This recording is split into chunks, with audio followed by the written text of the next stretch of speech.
L'heure du grand débrief dans les états-majors des partis politiques. Comment interpréter les résultats des élections municipales ?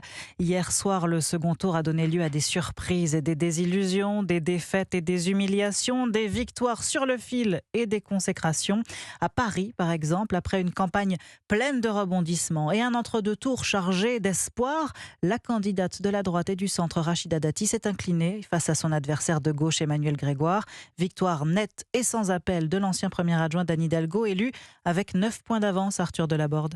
Pas de vitre teintée, juste un guidon. Peu après l'annonce des résultats, Emmanuel Grégoire quitte son QG de campagne direction l'hôtel de ville à vélo. Un Vélib précisément, hommage aux bicyclettes en libre service de la capitale. Le nouveau maire en profite pour répondre aux journalistes. C'est Paris qui permet ça, de faire du vélo.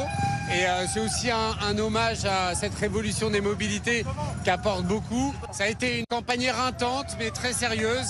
Et évidemment, c'est un immense bonheur. Arrivé à l'hôtel de ville, Emmanuel Grégoire retrouve Anne Hidalgo, dont il fut le premier adjoint avant que leur relation ne se dégrade fortement. Pour autant, la maire sortante joue le jeu. Je donne la clé de la ville à Emmanuel Grégoire.